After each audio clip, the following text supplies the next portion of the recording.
Pilipinas! Pagbebenta ng produkto na mas matagal sa suggested retail price? Hala, alamin natin ang kaparbiay. Naku, bawal ito. Ronda Pilipinas! Totoo nga ba na ang taong ayaw mo saktan ang siyang tahimik na sumisira sa'yo? Mamaya, let's prove it! Ronda Pilipinas! Senator Tito Soto, pinatalsik na naman. Pinatalsik bilang Senate President. Ala, alamin natin kung fact or fake. Ha? Nararamdaman nyo na ba? Nararamdaman nyo na ba? Ang anes.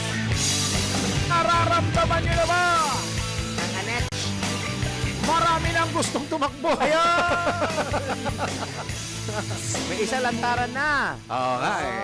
Nag-declare na kahapon. Kayo talaga oh. Bakit? Hindi nyo ba alam? Obvious? Well, sinabi naman niya, parang natatandaan ko, correct me if I'm wrong ha. Yes, Mr. Chair. Parang sinabi na niya yan, parang nung, di ba? Parang nagre-ready talaga siya, di ba? Nung nagsimulang magkaroon ng fallout between the Vice President and the President. Pero yung, ang hindi natin ine-expect lahat, timing. Oh, yes. Hindi natin akalain Tama. na mag-de-declare ngayon na pagtakbo bilang presidente. Lahat tayo nagulat. Actually. Di ba? Lahat tayo. Sa totoo lang, lahat tayo nagulat. So ngayon, na lahat ng ko at pinakikinggan ko yung mga ibang istasyon at nanonood ako ng mga TV station din, lahat yun ang laman. Okay? Kasi simula kagabi hanggang ngayong umaga, yan ang pinag-uusapan eh. Tama. Para maiba. Para maiba lang ang Ronda maiba. Pilipinas, ha? Okay. Yan din ang pag-uusapan. Ayun! Sa ibang aspeto. Ano kala nyo? Right on, my baby. So ngayon, anong susunod na mangyayari?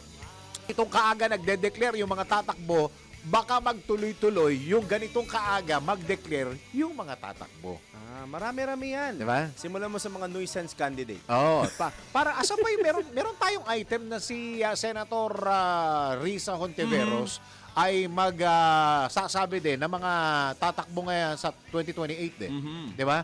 Hindi ko lang alam kung siya yung magde-declare o yung mga senador na under liberal.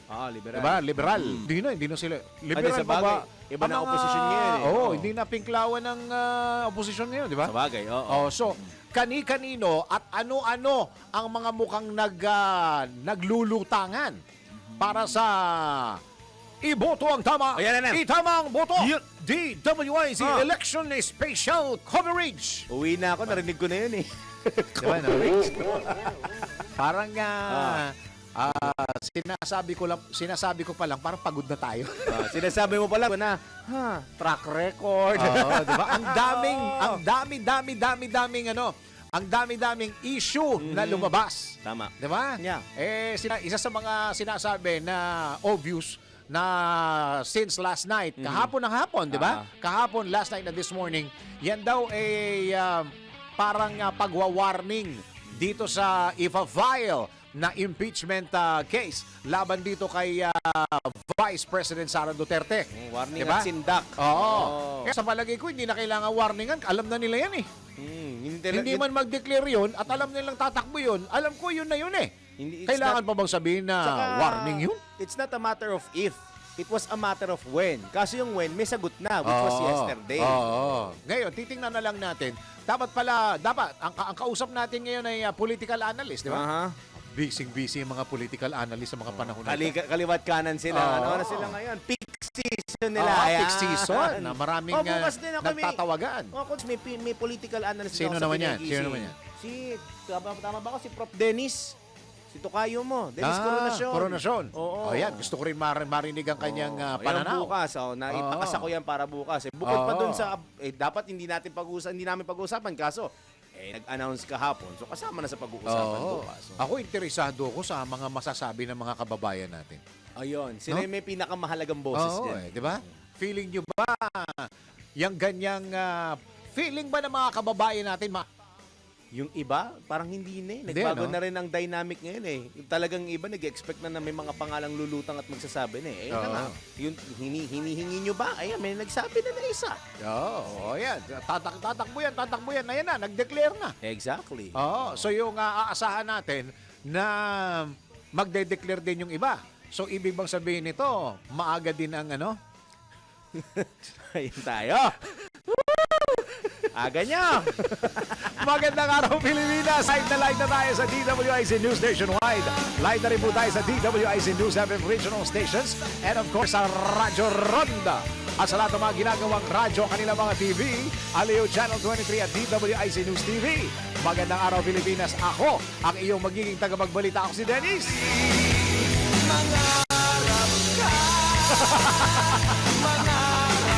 Lahat pwede mangarap, libre! Dennis Santenor Jr. Ronda Pilipinas.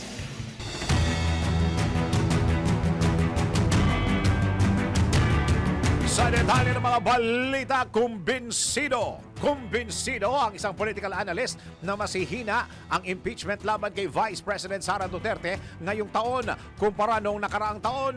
Kasunod ito ng maagang pag-anunsyo o pag-aanunsyo ng Vice Presidente na siya'y tatakbo sa pagkapangulo sa darating na 2028 national elections. Ayon kay Dr. Froilan Carilong ng U Department of Political Science, posibleng umatras ang ilang mga kongresista sa pagsuporta sa impeachment laban kay VP Sara dahil sakaling manalo ito, maring malagay sa alanganin ang kanilang kinabukasan sa mundo ng politika.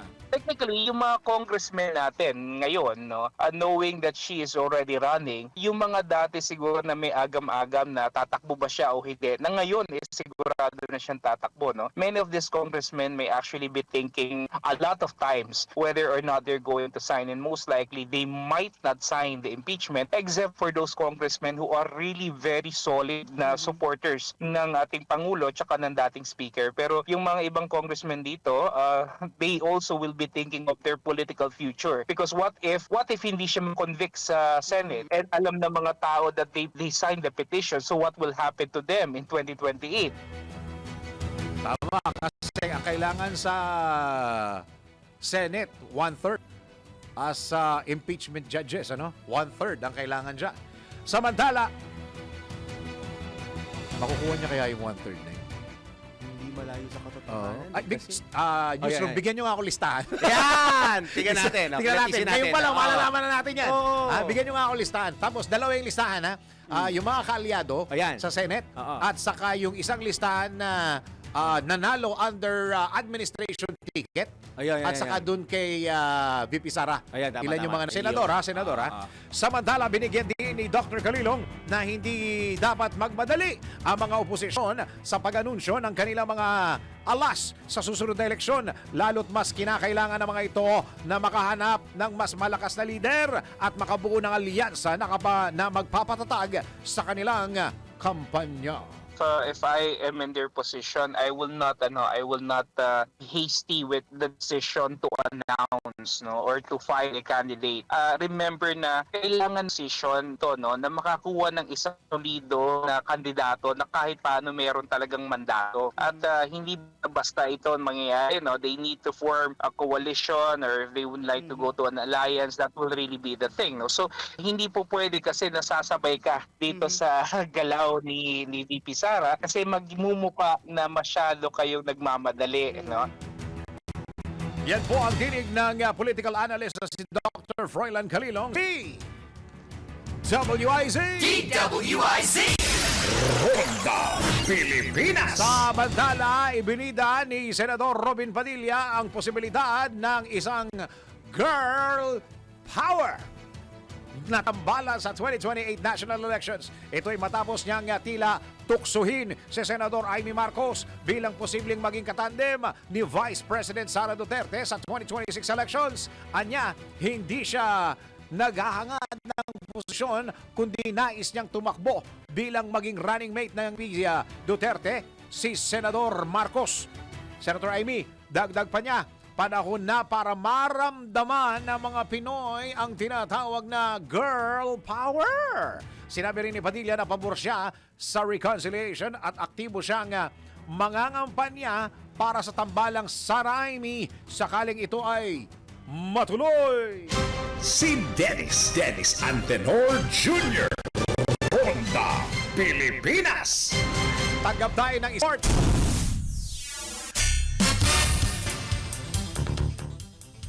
Bago at ikatlong po-crematory building ng Eternal Gardens, opisyal nang binuksan sa Concepcion, Batangas City. Ayan, meron na yung mga pet lovers, no? Oh, pakinggan nyo ang report ni Patrol 17, Jopel Pelenyo. Jopel.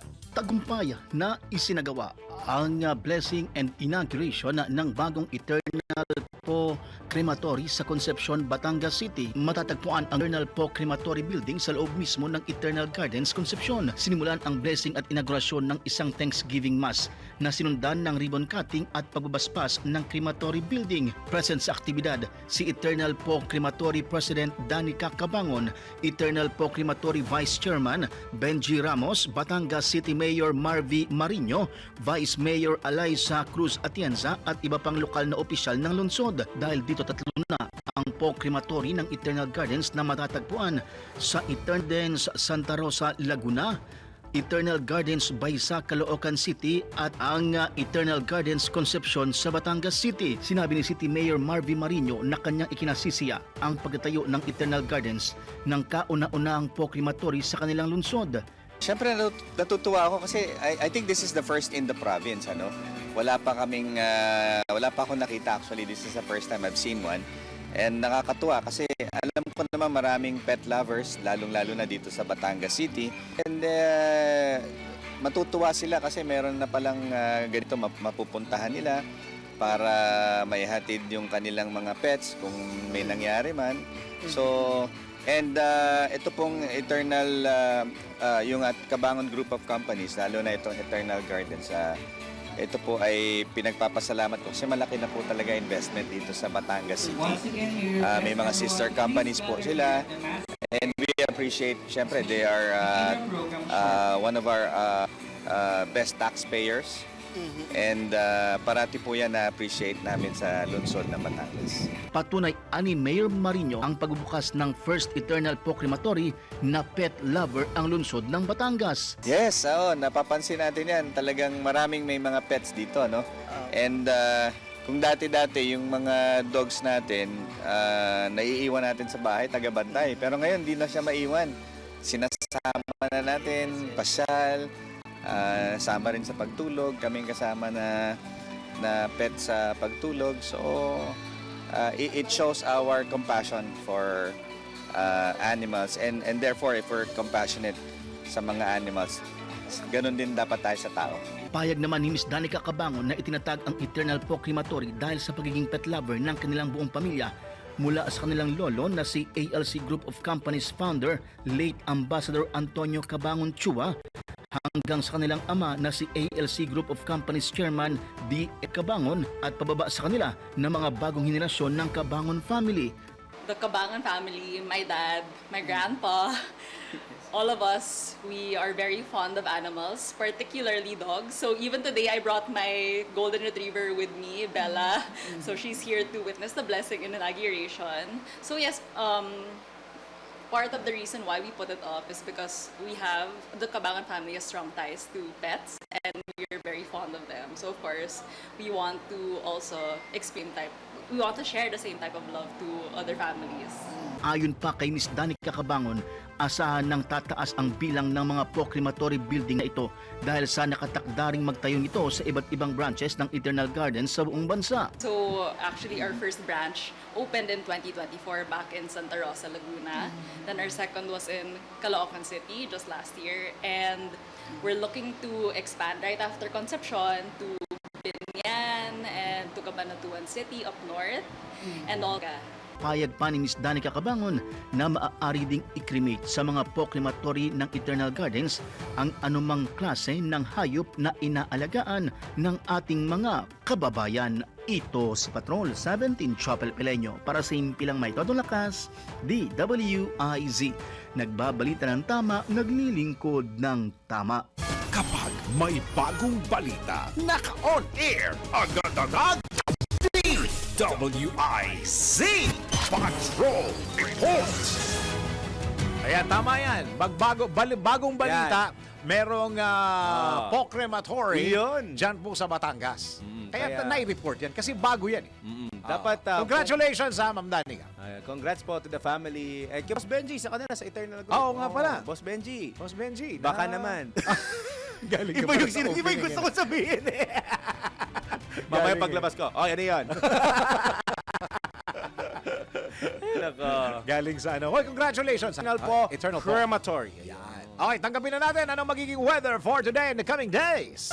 Pinakahuli, pinaka-latest, pinaka-napapanahon, whether we like it or not, ito ang magiging DWIZ Weather Report.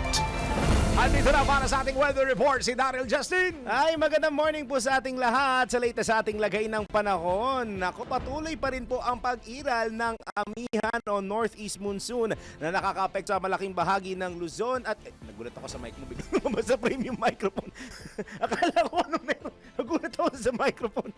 Northeast monsoon po ang nakaka-apekto sa Cagayan Valley, Apayao, Kalinga Mountain Province, Ifugao at sa Aurora and Quezon, maging sa Metro Manila at nalalabing bahagi ng ating bansa. Asahan po ang bahagyang maulap hanggang sa maulap na papawirin na may kalat-kalat na mga pag-ambon lamang dulot po ng amihan.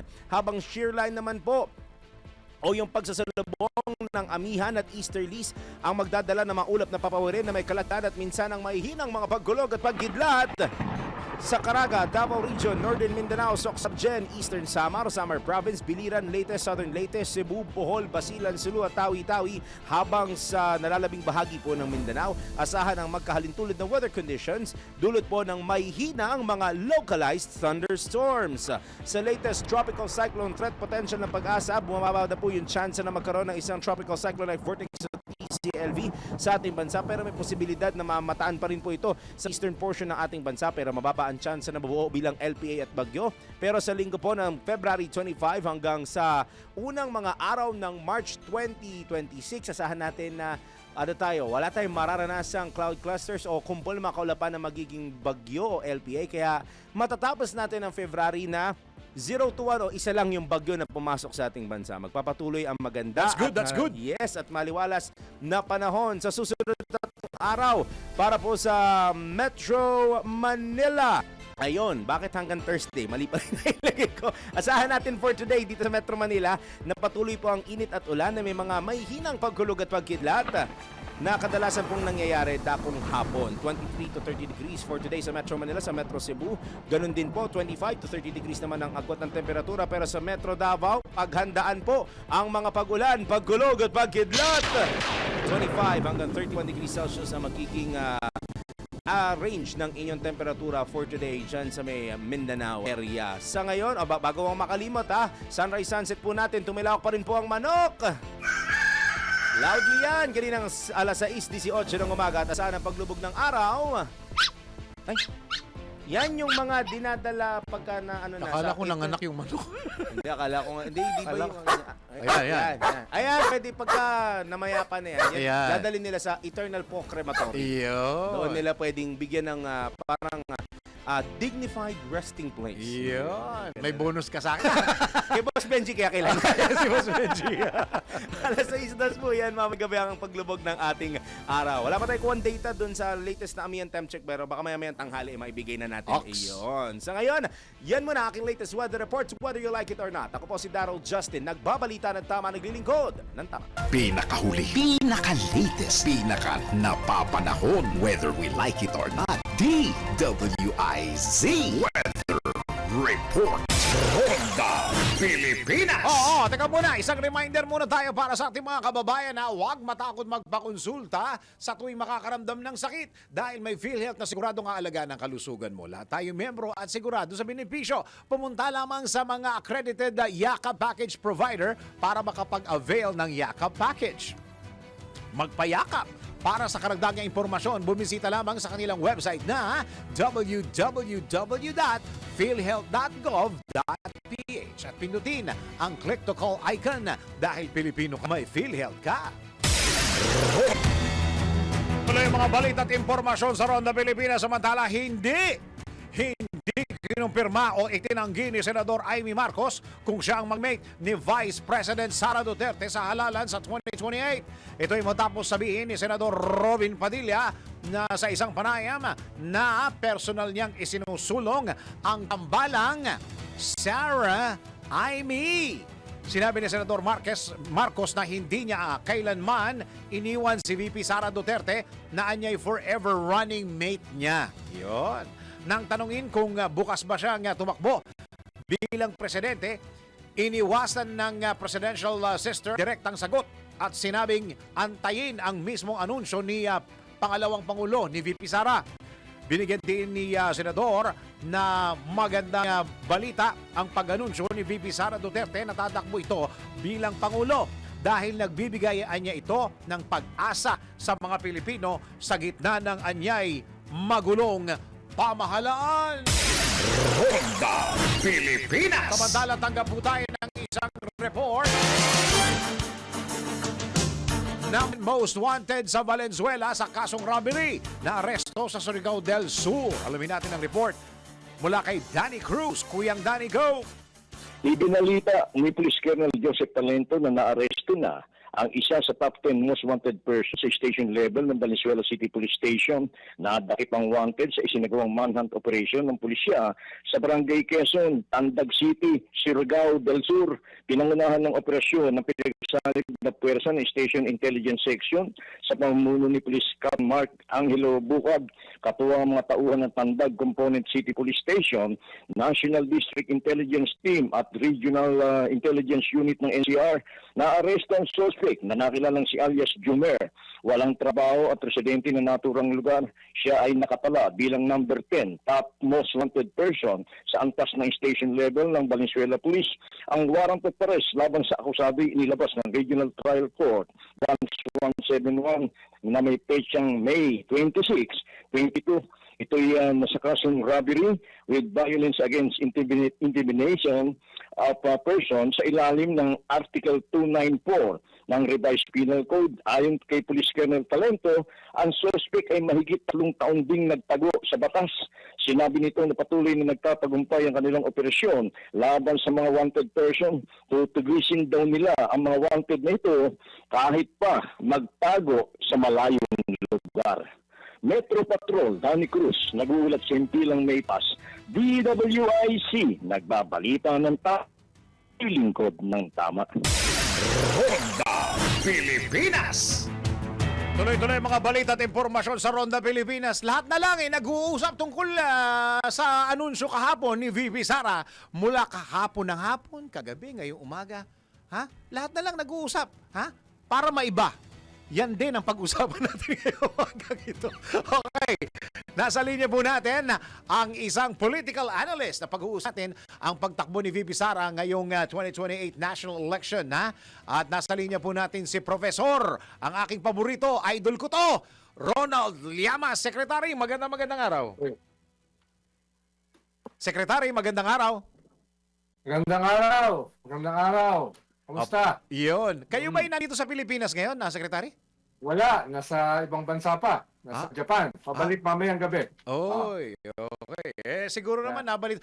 Sa akin, Secretary, iibahin ko to yung aking pagtatanong sa iyo para maiba naman, ha? Para maiba naman. Okay. Tatlo yung gusto kong maitanong.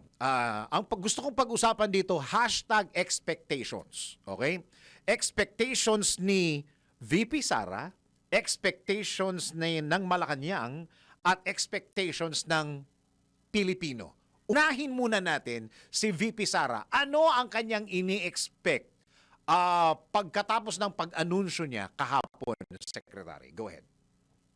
Well, ang ina-expect niya, hindi naman kasi ito bago. Nag-announce na naman siya several times nitong nakaraang 2 taon na siya itatakbo sa 2028. Opo. Pero ngayon ay finormalize niya yung kanyang pagtakbo. At yung timing niya ay sa timing ng impeachment. Actually, kahapon dapat ay aakyat sa Rules Committee yung 3 articles Tama. ng impeachment niya. Opo. So, may ganong klaseng calculation, may ganong timing. Layunin yan ay para i-rally yung kanyang troops. Papasok na tayo sa gera. No, mag-consolidate na tayo. Lusob na. No, so, yung unang target niya ay yung kanyang mga sariling base. Ikalawa, ang target niya ay yung mga boboto o hindi boboto sa impeachment. Tatakbo na ako, number 1 ako sa survey, dapat wag na kayong bumoto. Or else, kakalusin ko kayo sa 2028 pag ako ay nanalo. So yun yung ikalawa, na kabahan. The fear of the Lord sa kanyang mga kalaban, lalo-lalo na sa mga kongresista na boboto sa impeachment niya. Tingin ko makaka-affect yan, mababawasan yung boboto, pero tingin ko ay kaya pa rin yung 1/3 para i-impeach siya. Ikatlo ay sa mamamayan, para magkaroon siya ng bump sa survey. Dahil siya pa lang naman ang nag-aanunsyo eh. Tama. At siya yung pinakamataas. So ang habol niya ay madagdagan yung things para siya ay maging untouchable na sa mga survey. No, dahil kung titignan mo, mas mataas pa si Vice President Binay sa kanya eh. Nung panahon na Nag-announce. nung second half ng kanyang taon ng termino, mas mataas pa siya kay Sara. Pero later on ay medyo nakulelat siya sa eleksyon. So ang gusto lang ni Sara ay katulad ni Erap. Sa simula pa lang mataas na hanggang sa dulo. So gusto niyang i-pump prime yung numbers more than ever sa kanyang announcement, no? At panghuli, syempre, yung mga politiko na very cynical ang kanilang political calculation ay magsisimula na mag-negotiate sa kanya, no? Dahil parang siya yung nag-iisang presidential candidate sa political landscape. Kaya dapat yung mga nagplano na tumakbo sa 2028 ay humabol na rin. Mag-anunsyo na rin within the next few months. Yun. Okay. Balikan ko lang yung sinabi mo, Secretary, yung tungkol doon sa mga congressman, patungkol sa impeachment. Hindi ba given na ito, alam naman nila talaga na ito namang talaga si VP Sara ay tatakbo? Kailangan ba talagang mag-announce para magkaroon ng, alam mo na, warning o pwede ba nating tawagin yun warning, Secretary? Well, sabi ko nga, una, pang-consolidate ng kanyang base, ng kanyang troops. Ikalawa, ay para i-formalize yung kanyang pagtakbo na informally ginawa na niya nitong nakaraang taon. No? At ikatlo, para sabihin niya sa mga congressman, sa mga senador, all is forgiven, all is forgotten. No, kahit binanatan niyo ako nitong nakaraang 2 taon. At bumoto kayo sa aking impeachment. Pero ngayon ay pwede na kayong magbalik loob sa akin basta hindi niyo lang ibo yung aking impeachment. So ganun yung sabi mo nga ay panakot. Okay, expectations naman po ng Malacanang.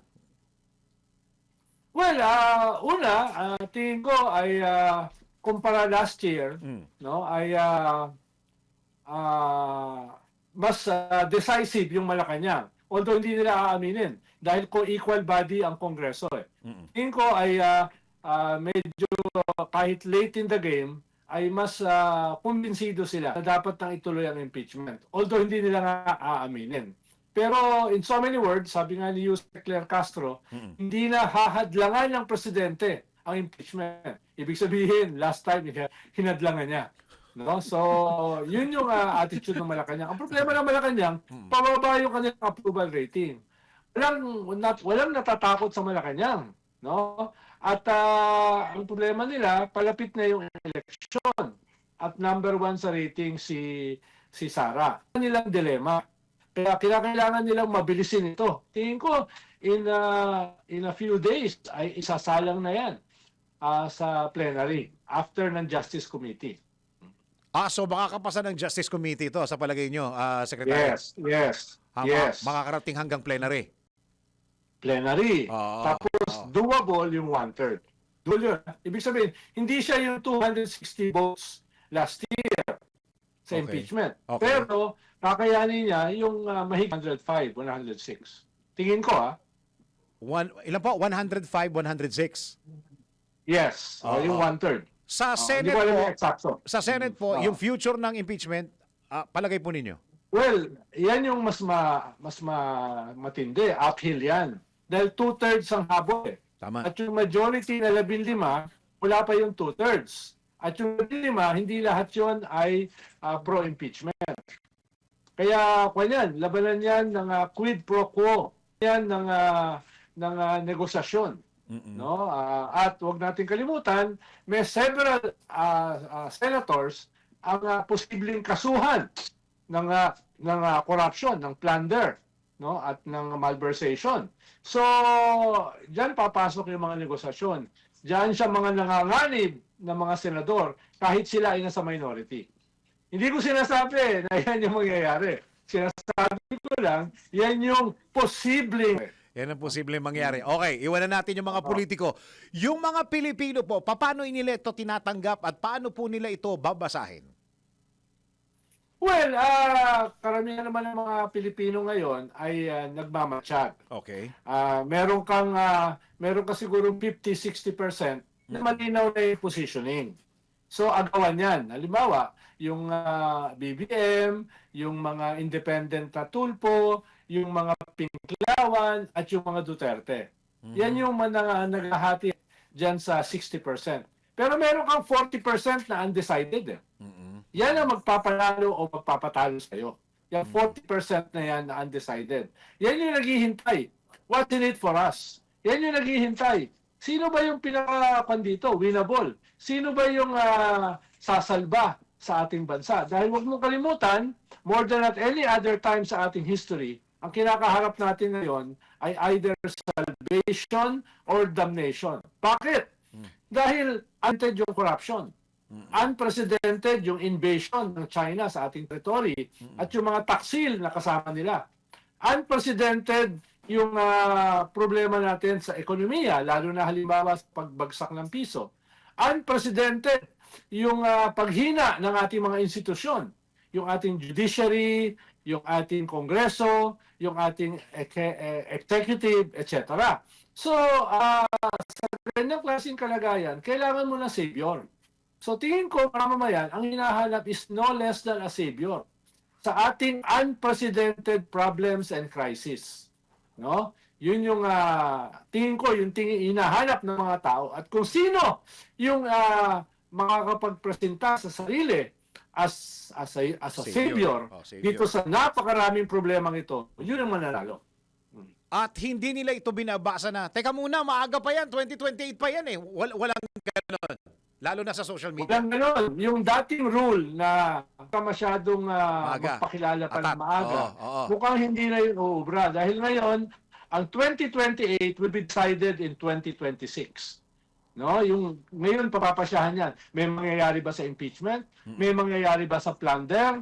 May mga makukulong ba? Oo. Yung ating ekonomiya ba ay babagsak? Etc. etc. So lahat yan ay magsasalubong ngayong 2028.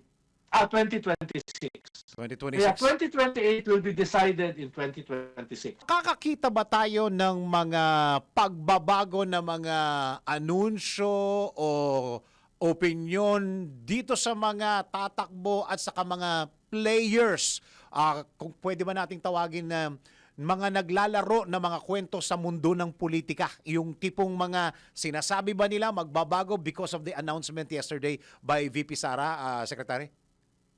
Well, ang bago dyan ay yung mga alignments at saka loyalties. Dahil Okay. siyempre, mga politiko, very cynical yan. Kinakalculate nila Tama. nasaan ba yung kanilang political future. Oo. Kaya mapapaaga yung kanilang pagpili kung sino ang kanilang posibleng suportahan for 2028. No? Kaya yung ibang mga puwersa Oo. na gustong tumakbo sa 2028 ay kinakailangan na rin magpakilala. Iyo. Or else, may iwanan sila sa karera. No? Horse race ito eh, karera ito eh. No, yung minsan yung siya yung nahuli, no? Pero this time ang gusto ni Vice President Sara na nangunguna na siya ay lumaki yung agwat para hindi na siya kayang habulin. Kaya bago mangyari yon, yung iba ay dapat magpakilala na. At ilabas na yung kanilang narrative, yung kanilang brand, yung kanilang kwento. Labanan kasi ito ng brand eh. Labanan ito ng narrative. Tama. Kaya yan yung nangyayari ngayon. Halimbawa, halos kasabay nung pag-anunsyo ng Vice Presidente na siya ay tatakbo for President sa 2028, ay naglabas ng statement si former President Digong na siya ay hindi haharap sa hearing na sa ICC. Iwe-waive niya yung right na harapin yung kanyang kaso. Dahil hindi niya kinikilala ang ICC at siya ay kinidnap. So lahat yan ay bahagi ng isang narrative. No? Na itong impeachment gagamitin laban sa akin dahil tatakbo akong presidente. Ito ay gagamitin for persecution at harassment na consistent dun sa mensahe o narrative ni Digong sa ICC. So isang pakete, isang strategy, isang messaging ang ginagawa nila to complement each other. Okay. Dali, bago ko mabusan ng oras. Secretary. Asan si Secretary? Yes, nahulog lang. Look, Secretary, bago ko mabusan ng habang inaayos mo yung telepono mo, sino ang pwedeng bumangga na matibay kay VP Sara sa mga panahon na to? Well, ang posible ay isa galing sa Pinklawan. Either si Risa, si Bam, o si Lenny. Okay. Sila yung medyo may announcement na. Okay. Siyempre, ang pinakamalakas dyan ay si Lenny kung magbabago yung kanyang posisyon na siya ay hindi natatakbo. Okay. Sa gobyerno, ang nagpakilala pala ay si John Vic Remulla. Pero lumalabas yung pangalan ni General Torre at saka ni Vince Dizon. Sa mga tulpo, ang sigurado ko si Rafi ay hindi tatakbo. Pero si Erwin, tingin ko ay open. Dahil manalo o matalo siya, senador pa rin siya. So, yan yung lay of the land. Si Mayor Magalong, pumapasok ba sa kwento, Secretary? Hindi ko alam. Pero for now, ay hindi siya nakakasama sa mga survey. No? At hindi ko alam kung ano yung kanyang desisyon. Hindi ako privy sa kanyang desisyon. Baka mag-announce. Pag nag-announce, mag-iba. Okay. Posible. Posible. Secretary, VP naman. Sinong VP sa palagay mo ang medyo dikit at may nga pagkapanalo? Kasi lumalabas ngayon parang Robin Padilla, Marcoleta, Senator Amy. Sa palagay mo, Secretary? Well, yun yung kaibahan. Yung kay Vice President Sara, pwede siyang kumuha ng VP na kasama niya. No, nakasama niya. Pwede yang si Amy para pang-agaw sa Marcos base. Pwede rin yan si Marcoleta para ma-consolidate niya ang Iglesia ni Cristo. Maraming mga possibilities. Pero tingin ko yung kukunin niya sa kanyang base.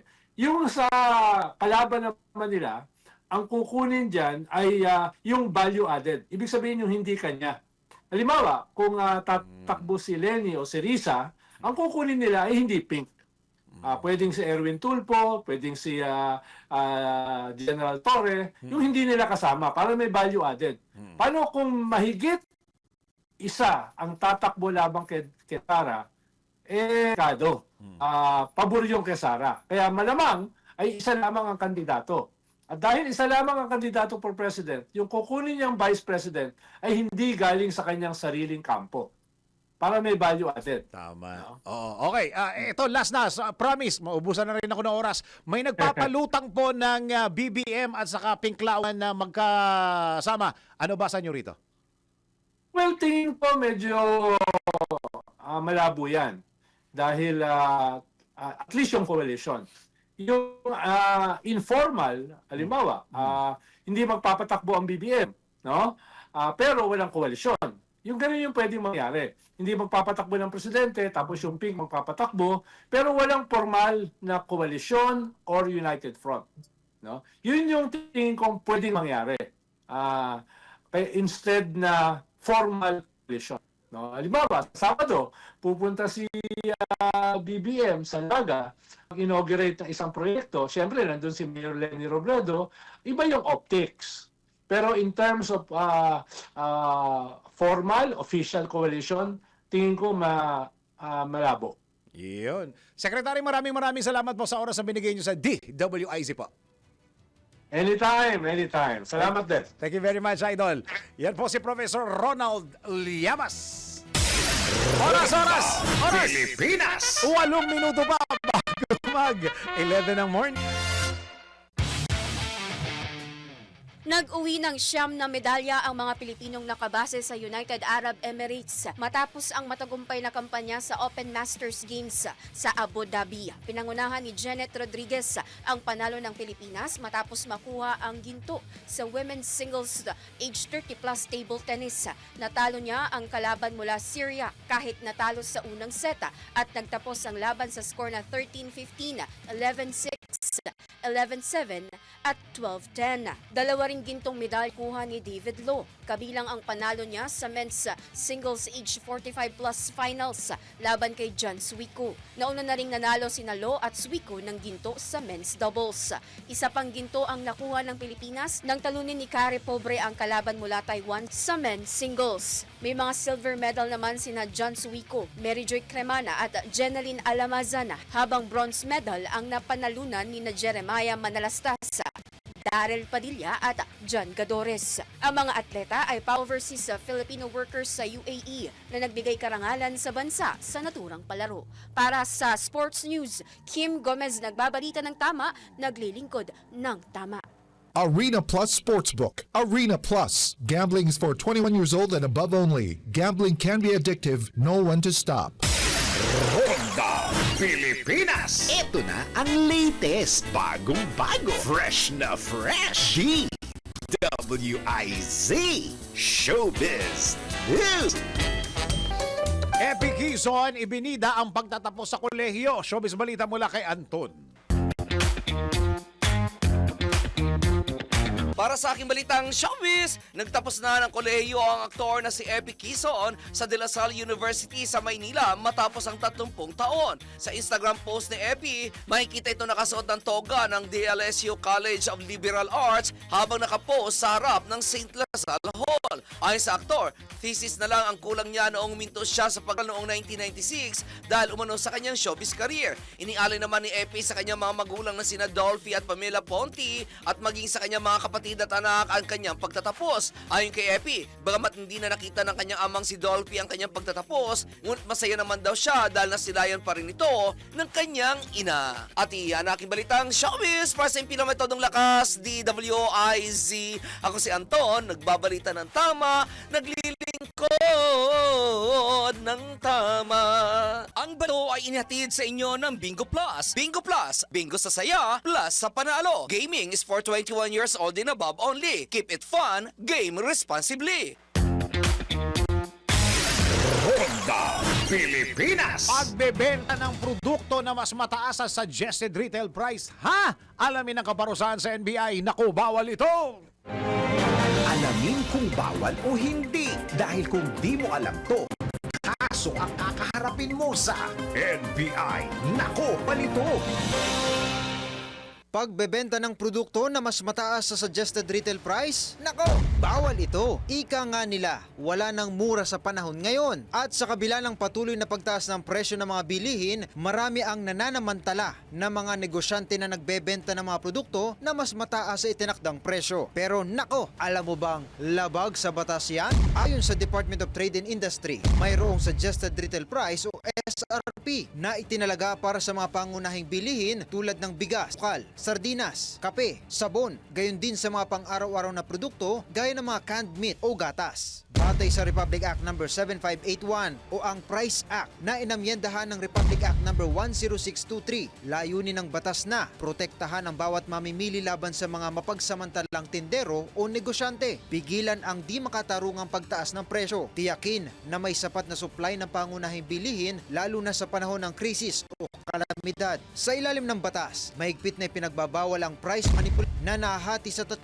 uri: hoarding o pagtatago ng produkto upang tumaas ang presyo, profiteering o pagbebenta ng sobra-sobrang halaga kumpara sa itinakdang SRP, kartel o sabuatan ng mga negosyante para sabay-sabay itaas ang presyo ng bilihin. Kung sakaling nagdeklara naman ng state of calamity o national emergency, automatic ipinapatupad ng DTI ang price freeze. Ibig sabihin ay hindi maaring itaas ng mga tindahan ang presyo ng mga pangunahing bilihin sa loob ng 60 days. maliban kung may ibang direktiba ang pamahalaan. Ang sinumang lumabag ay pusakulong ng 1 taon hanggang 10 taon at magmulta ng 5,000 piso hanggang 2 milyong piso. Habang maaari namang ipasara o kansilahin ang business permit ng mga negosyanteng mapatutunayang nananamantala sa presyo. Kaya sa lahat ng mga negosyante, mas magandang yumaman dahil sa pagiging tapat sa mga mamimili. Huwag man lamang at sumunod sa SRP para hindi ka masabihan ng, nako, bawal ito. Ronda Pilipinas! Magpalang tayo muna magpatama quote of the day. Alam mo, lang naman ang gumastos eh. Basta wag mo lang i-compute. Kayo talaga oh. Ginawa nyo na namang baon sa utang yung mga ano natin. At yan ang kabuuan ng mga balita at impormasyon sa Ronda Pilipinas. Ang tabayanan ang susunod na programang Yes, Yes, Yo, Topacio with Attorney Perdy Topacio and Miss Juvie de Guzman. Maraming salamat Pilipinas. Ako ang iyong naging tagapagbalita. Ako si Dennis. Dennis at Memor Jr. Nagbabalita ng tama, naglilingkod na